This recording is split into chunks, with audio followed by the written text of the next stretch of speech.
Luke 23. Then the whole company of them arose and brought him before Pilate, and they began to accuse him, saying, "We found this man misleading our nation and forbidding us to give tribute to Caesar, and saying that he himself is Christ, a king." And Pilate asked him, "Are you the king of the Jews?" And he answered him, "You have said so." Then Pilate said to the chief priests and crowds, "I find no guilt in this man." But they were urgent, saying, "He stirs up the people, teaching throughout all Judea, from Galilee even to this place." When Pilate heard this, he asked whether the man was a Galilean. And when he had learned that he belonged to Herod's jurisdiction, he sent him over to Herod, who was himself in Jerusalem at that time. When Herod saw Jesus, he was very glad, for he had long desired to see him, because he had heard about him, and he was hoping to see some sign done by him. So he questioned him at some length, but he made no answer. The chief priests and the scribes stood by, vehemently accusing him, and Herod, with his soldiers, treated him with contempt and mocked him. Then, arraying him in splendid clothing, he sent him back to Pilate. And Herod and Pilate became friends with each other that very day, for before this they had been at enmity with each other. Pilate then called together the chief priests and the rulers and the people, and said to them, "You brought me this man as one who is misleading the people. And after examining him before you, behold, I did not find this man guilty of any of your charges against him. Neither did Herod, for he sent him back to us. Look, nothing deserving death has been done by him. I will therefore punish and release him." But they all cried out together, "Away with this man, and release to us Barabbas."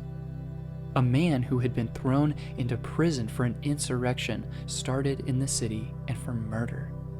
Pilate addressed them once more, desiring to release Jesus.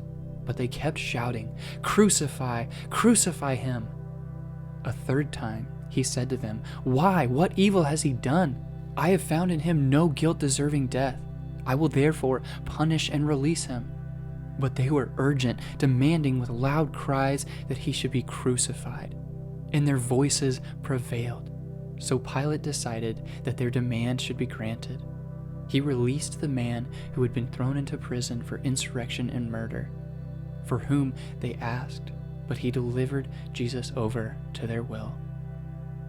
And as they led him away, they seized one Simon of Cyrene, who was coming in from the country, and laid on him the cross to carry it behind Jesus.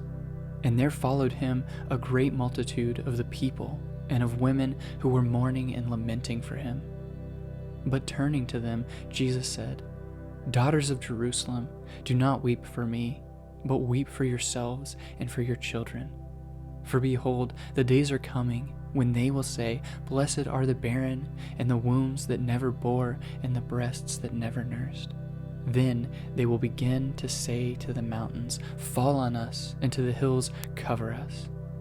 For if they do these things when the wood is green, what will happen when it is dry?" 2 others who were criminals were led away to be put to death with him. And when they came to the place that is called the Skull, there they crucified him and the criminals, one on his right and one on his left. And Jesus said, "Father, forgive them, for they know not what they do." And they cast lots to divide his garments, and the people stood by, watching. But the rulers scoffed at him, saying, "He saved others, let him save himself, if he is the Christ of God, his chosen one."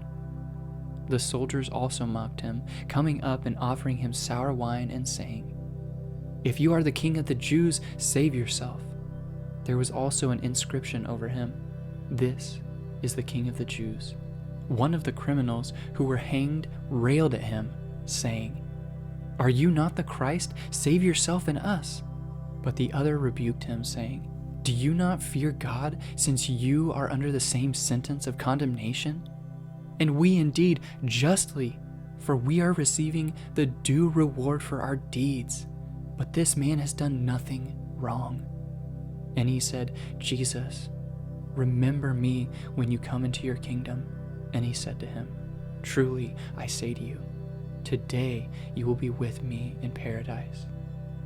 It was now about the 6th hour, and there was darkness over the whole land until the 9th hour, while the sun's light failed, and the curtain of the temple was torn in two. Then Jesus, calling out with a loud voice, said, "Father, into your hands I commit my spirit." And having said this, he breathed his last. Now when the centurion saw what had taken place, he praised God, saying, "Certainly this man was innocent." And all the crowds that had assembled for this spectacle, when they saw what had taken place, returned home, beating their breasts. And all his acquaintances and the women who followed him from Galilee stood at a distance, watching these things. Now there was a man named Joseph, from the Jewish town of Arimathea. He was a member of the council, a good and righteous man, who had not consented to their decision and action, and he was looking for the kingdom of God. This man went to Pilate and asked for the body of Jesus. Then he took it down and wrapped it in a linen shroud and laid him in a tomb cut in stone, where no one had ever yet been laid. It was the day of preparation, and the Sabbath was beginning.